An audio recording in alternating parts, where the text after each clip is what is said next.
በስመ አብ ወወልድ ወመንፈስ ቅዱስ አሐዱ አምላክ።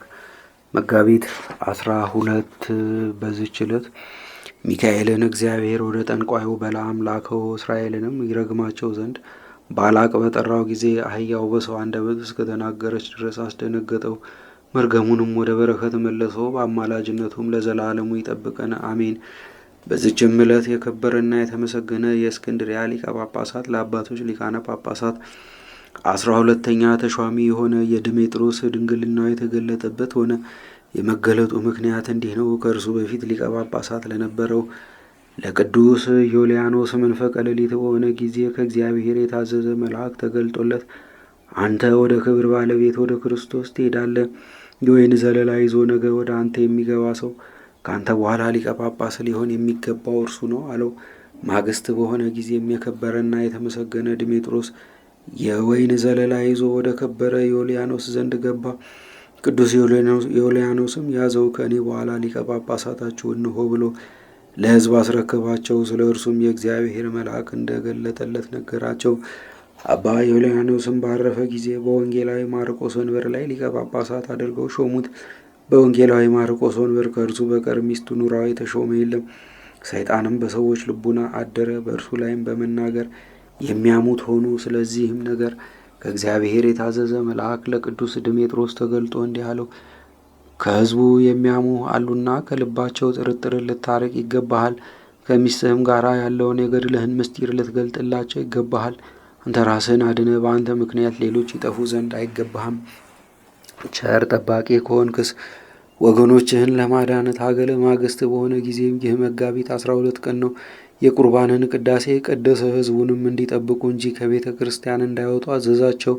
ደግሞ እሳትን እንዲያነዱ አዘዛቸው። ወደ ሴቶች መቆሚያም ልኮ ሚስቱን አስመጣት። ከስራው የተነሳ ሕዝቡ ያደንቁ ነበረ፣ ምን ሊሰራ እንደፈለገ ሕዝቡ አላወቁምና። ከዚህም በኋላ ቅዱስ ድሜጥሮስ ተነስቶ ተንቀሳቀሰ። ከእሳቱ መካከል ገብቶ በመቆም እሳቱ እየነደደ በውስጡ ጸለየ። ከእሳቱም ፍም በእጁ ዘግኖ በልብሰ ተክህኖ ላይ አኖረ። በእሳቱ ውስጥም ቆሞ ለረጅም ጊዜ ጸለየ። በልብሰ ተክህኖ ውስጥ ያለ እሳትም አይቀጣጠልም። ከዚህም በኋላ ሚስቱን ጠርቶ ያንን እሳት በመጎናጸፊያዋ ውስጥ ጨመረ። ረጅም ጸሎትም ጸለየ። እሳቱም ከልብሶቻቸው ምንም አላቃጠለም። ሕዝቡም አድንቀው እግዚአብሔርን አመሰገኑ። ሕዝቡም ይህን ስራ በምን ምክንያት እንደሰራ ያስረዳቸው ዘንድ የከበረ ድሜጥሮስን ለመኑት። እርሱም ከሚስቱ ጋር ያለውን ገድሉን ገለጠላቸው። ያለ ውዴታው እርሷም ጋብቻን ሳትሻ እንዳጋቡት እንዲህም አለ። እነሆ በአንድነት እኛ 38 ዓመት ስንኖር በጋብቻ ስርዓት ከተገናኘንበት ጊዜ ጀምሮ በአንድ አልጋ አንድ ልብስ ለብሰን እንተኛለን። ግን ወንዶች ሴቶችን በግብር እንደሚያውቋቸው ሴት እንደሆነች አላውቃትም። በዚህ ሁሉ ዘመን በየሌሊቱ የእግዚአብሔር መልአክ ከሰማይ እየወረደ በክንፎቹ ይሸፍነናል። ይህንንም በዚህ ሁሉ ዘመን ከሰው ወገን ለማንም ከቶ አልገለጥኩም፣ ልገልጦም ከቶ አልሻምና፣ ግና እናንተ ከበደል ትድኑ ዘንድ እርሱ እግዚአብሔር አዘዘኝ እንጂ አላቸው። ካዩትና ከሰሙት የተነሳ ሕዝቡ እጅግ አደነቁ፣ እግዚአብሔርንም አመሰገኑት። እርሱን ስለማማታቸውም የበደሉትን በደል ይቅር እላቸው ዘንድ እያለቀሱ ቅዱስ ድሜጥሮስን ለመኑት። እርሱም ስህተታቸውን ይቅር ብሎ በጎ ስራን ከሚጠላ ከሰይጣን እንጂ ከእናንተ አይደለምና አትዘኑ አላቸው።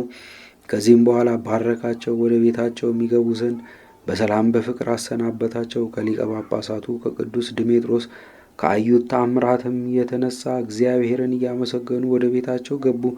በጸሎቱ የምትገኝ በረከቱ ከእኛ ጋር ለዘላለሙ ትኑር አሜን። በዚህችም ዕለት ደግሞ ከፍልስጤም ሀገር መላዚ በሰማዕትነት አረፈ። በረከቱ ከእኛ ለዘላለሙ ትኑር አሜን።